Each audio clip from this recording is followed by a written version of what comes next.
ঝিরিঝিরি বৃষ্টি হচ্ছে। আহনাব দাঁড়িয়ে আছে একটা ছাউনির নিচে। তার ঠিক পাশেই একটা মেয়ে। মেয়েটাকে অর্ষা চেনে না, আগে কখনো দেখেওনি, আজই প্রথম। মেয়েটাকে নিয়ে তার কোনো মাথা ব্যথা নেই, কিন্তু আহনাবের পাশে দেখে বুকে কেমন একটা সূক্ষ্ম চিনচিনে ব্যথা হচ্ছে। নিঃশ্বাস নিতেও কষ্ট হচ্ছে। অর্ষা ভাবল সে এগিয়ে যাবে, কাছে গিয়ে জিজ্ঞেস করবে মেয়েটাকে, কিন্তু সে এক পা বাড়াতেই মেয়েটা আহনাবের হাত জড়িয়ে ধরল। অর্ষার পা থেমে গেল, মাটি যেন আঁকড়ে ধরে রেখেছে। অস্বস্তি ও কষ্টে বুকটা বিষিয়ে যাচ্ছে। মনে হচ্ছে সে আহনাবকে হারিয়ে ফেলছে একটু একটু করে। তার দু চোখ বেয়ে পানি গড়িয়ে পড়ল। সঙ্গে সঙ্গে ঘুম থেকে লাফিয়ে উঠল অর্ষা। নিজেকে বিছানায় আবিষ্কার করলো যখন কিছুই সে বুঝতে পারছিল না।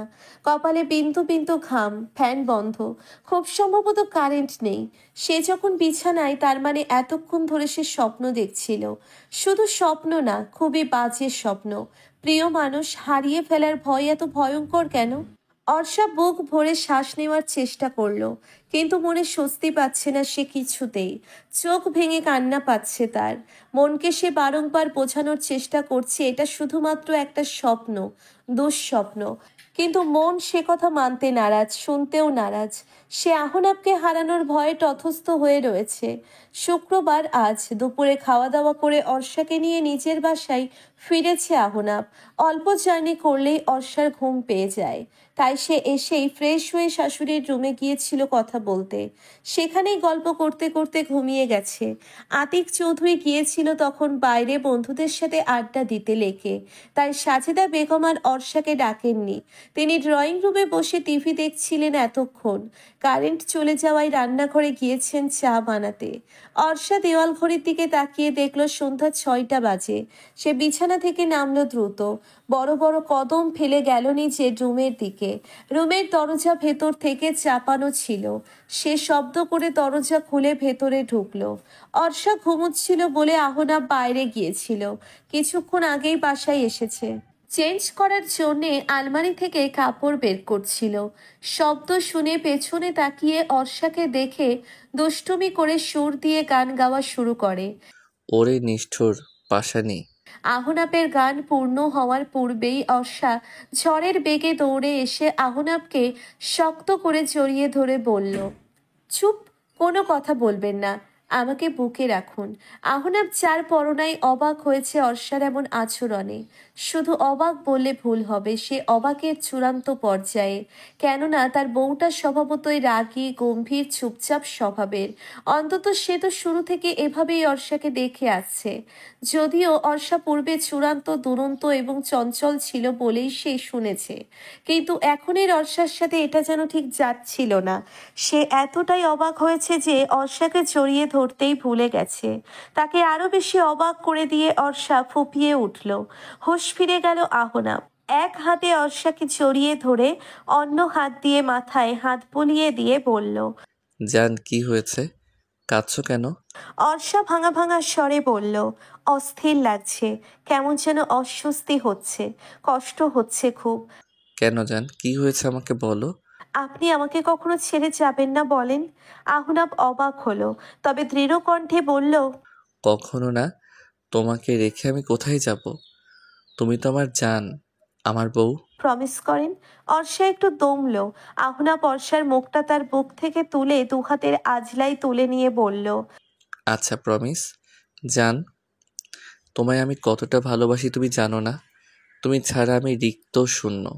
কাঠফাটা রোদ পড়েছে আজ, সূর্যের তেজ বরাবরের চেয়ে বেশি। মনে হয় কিছু নিয়ে সকাল থেকেই রেগে আছে। বাইরে বের হওয়ার উপায় নেই। অবশ্য অফিস ছুটির দিন আজ। বের না হলেও আপত্তি নেই। আপত্তিটা আসলে অন্য জায়গায়। সেদিন অনেক বলে কয়ে বুঝিয়ে অর্ষাকে নিয়ে এসেছিল। এর কিছুদিন পরই আবার অর্ষা বাবার বাড়ি যেতে চেয়েছিল। আহনাব এক এক বাহানা দিয়ে আর যেতে দেয়নি। এভাবে সে ছলচাতুরি করছিল 15 দিন ধরে, কিন্তু এখন আর আটকে রাখা যাচ্ছে না। ঘুম থেকে উঠে নাস্তা করেই অর্ষা ব্যাগ গোছাচ্ছে। আহনাব একটু পর পর জানালার পর্দা সরাচ্ছে আর বাইরের আবহাওয়া পর্যবেক্ষণ করছে। এটাই এখন মোক্ষম সুযোগ অর্ষাকে আটকানোর। সে কেশে গলা পরিষ্কার করে বলল, বউ শুনছো? অর্ষা লাগেজে কাপড় রাখতে রাখতে বলল, শুনছি। আজ সূর্যের তেজ দেখেছো? পর্দা জানালার ওপর থেকে হালকা সরানো ছিল। পিছু ফিরে একবার সেদিকে তাকালো অর্ষা। ভাবলে সে হীনভাবে বলল, দেখলাম। এই অসহ্য গরমে তুমি যাবে কিভাবে? গাড়িতে করে। আহনাব হতাশ হলো, কিন্তু হাল ছাড়ল না। বলল, আজ বরং যাওয়ার দরকার নেই, কাল যেও। এমন করে করে 2 সপ্তাহ পার করেছেন। এরপর বললেন শুক্রবার দিয়ে আসবেন। গতকাল বললেন আজ, আর আজ বলছেন কাল যাওয়ার কথা। আহনাব অর্ষার হাত ধরে বলল, সারা সপ্তাহ ডিউটি করে গতকাল শরীরটা একটু খারাপ লাগছিল। আজ তো ছুটি ছিলই, তাই ভেবেছিলাম আজ দিয়ে আসবো। কিন্তু আমি কি আর জানতাম আজ এমন ঠাডা পড়া রোদ উঠবে। আমিও জানতাম না আপনি এমন ক্ষণে ক্ষণে রং বদলাবেন। ছি ছি, এসব কি বলো? আমি তো তোমার কথা ভেবেই বললাম। এত ভাবতে হবে না, আমি আজই যাব। আহনাব মুখটা মলিন করে বলল, আজই যাবে? হুম। বলছিলাম যে আর কিছু বলতে হবে না, আমি আজ এক্ষুনি যাচ্ছি। আপনি দিয়ে আসবেন নাকি আমি একাই চলে যাব? আমি দিয়ে আসবো। দীর্ঘশ্বাস গোপন করে বলল আহনাব।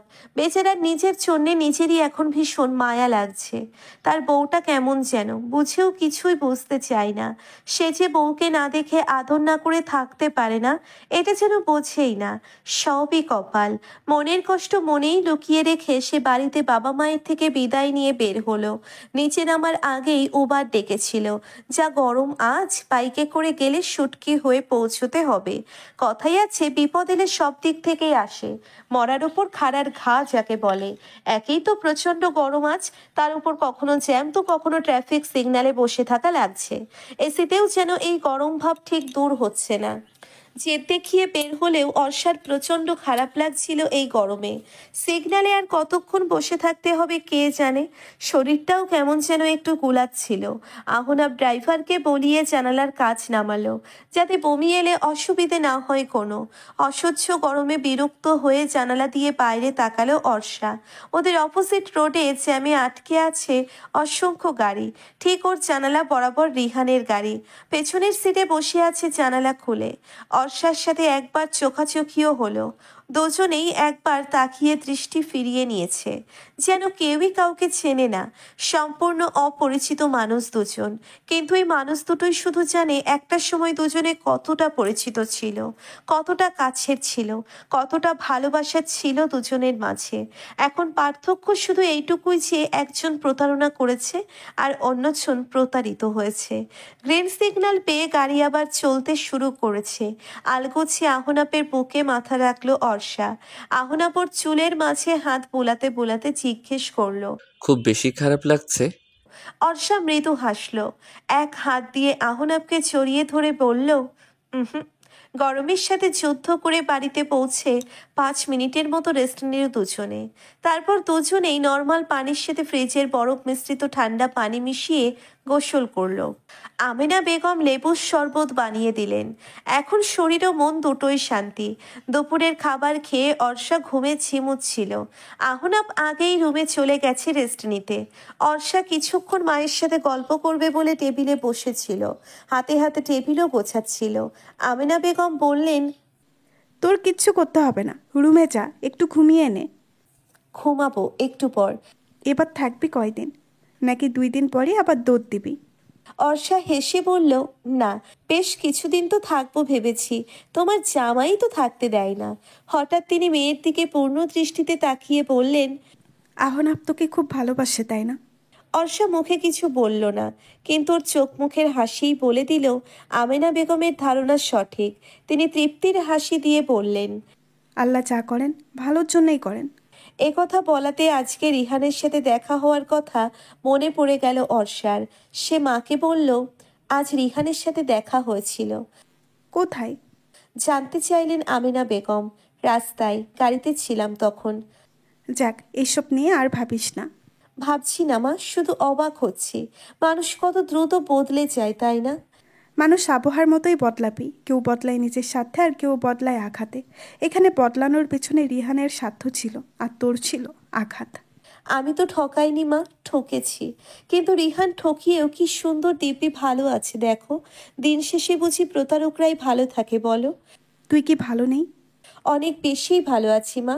সে আমাকে অনেক বেশি ভালোবাসে, আগলে রাখে। এতেই আলহামদুলিল্লাহ বল। রিহান শাস্তি পাক বা না পাক সেসব নিয়ে ভাবিস না। ওকে ভাবনাতে রাখারই প্রয়োজন নেই। অনেক সময় এমন হয় যে এসব প্রতারকরা শাস্তি ঠিকই পায় কিন্তু প্রকাশ করে না বা স্বীকার করে না। আর আমরাও সেটা দেখি না, জানি না বলে ভেবে নেই ওরা বুঝি অনেক ভালো আছে। আসলে সবসময় আমরা যেমনটা ভাবি তেমনটা হয় না, ভাবনার বাহিরেও অনেক কিছুই হয়। কিন্তু এইসব তুই আল্লাহর হাতে ছেড়ে দে। ভাগ্য করে আহনাবকে পেয়েছিস, সমস্ত ধ্যান ওকেই দে। স্বামী ভালো ও সৎ হলে দুনিয়াতে আর কিছুই লাগে না রে মা, বুঝতে পেরেছিস? অর্ষা উপর নিচ মাথা ঝাঁকালো। আমিনা বেগম বললেন। যা এখন গিয়ে রেস্ট কর। অর্ষা হাত ধুয়ে রুমে চলে গেল। আহনাব কাত হয়ে ঘুমাচ্ছে। দরজা লক করে জানালার পর্দা টেনে দিল অর্ষা। নিঃশব্দে আহনাপের পাশে শুলো। কতক্ষণ নিষ্পলক তাকিয়েছিল ঘুমন্ত আহনাপের মুখের দিকে জানে না সে। কেমন যেন একটা শান্তি শান্তি অনুভব করছে সে। আলতো করে গাল ছুঁয়ে দিয়ে ফিসফিস করে বলল, ভালোবাসি। এরপর আহনাপের হাতের ওপর মাথা রেখে শক্ত করে জড়িয়ে ধরল। ঘুমের মধ্যে আহনাপও জড়িয়ে ধরল অর্ষাকে।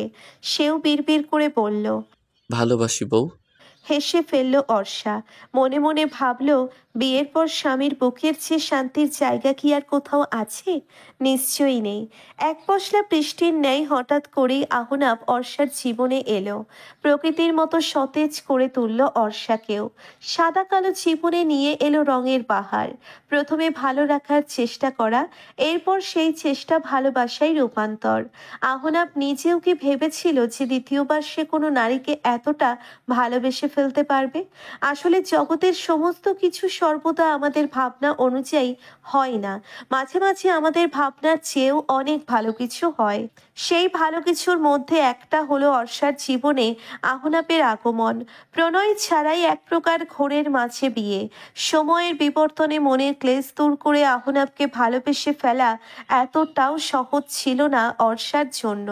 কিন্তু একথাও সত্য, আহনাপের তীব্র ভালোবাসা উপেক্ষা করার মতো শক্তি অর্ষার কখনোই হতো না।